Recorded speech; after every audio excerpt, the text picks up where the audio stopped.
Welcome to the top 10 resume mistakes as voted for by the dynamic team at UAB Career Services. Try not to do any of these things. Number 10, inconsistent use of bolding, italics, word art. If you use one kind of bullet point, use it the whole way through. If you use italics for a title, always use it for your title.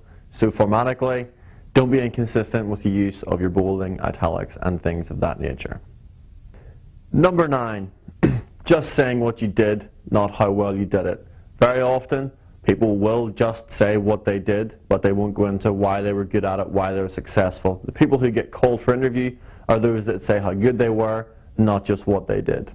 Number 8, use of a template, lack of IT proficiency. I would guess that most of you are saying that they're brilliant at Microsoft Word and things of that nature, but you'll put your resume together and you'll have copied some format and it hinders you. We all know when you use a format, and that tends to look bad. Number 7, too much white space. This is a big no-no.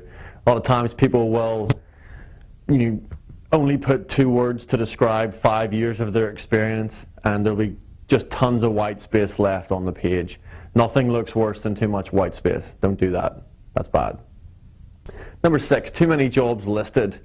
Again, if you have a bunch of jobs, you've worked for 6 months at Walmart, 3 months at Target, 2 months at Chick-fil-A, what does that say about you? It says you're not loyal, you don't stick around. But also, you're going to be describing the same sorts of skills. No one wants to see customer service, customer service, customer service, all repeated.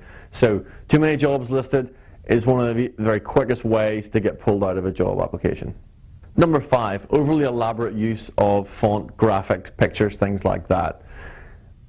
People will try to impress with their use of Microsoft Word. This isn't a competition to see who can do the best stuff with Microsoft Word.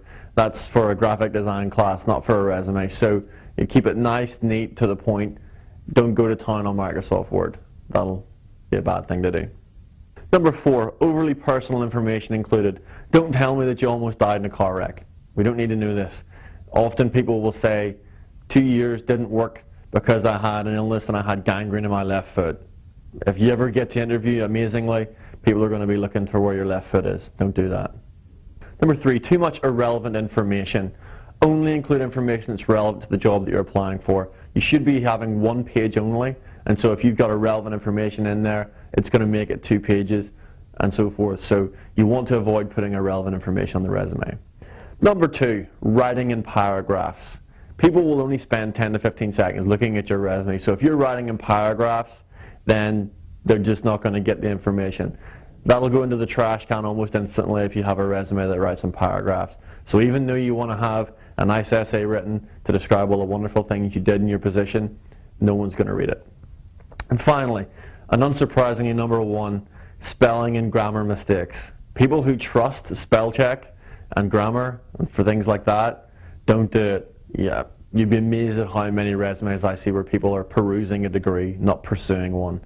But resumes, if you're writing mistakes as far as spelling and grammar goes, there's just no way you're going to get called for interview. It's the biggest no-no. So always double check it and have someone else check it for that matter. So there you go. There's our top 10 mistakes. Grammar and spelling, that's a big one, but they're all big ones. Don't do it. Try not to do any of those things and you'll be okay.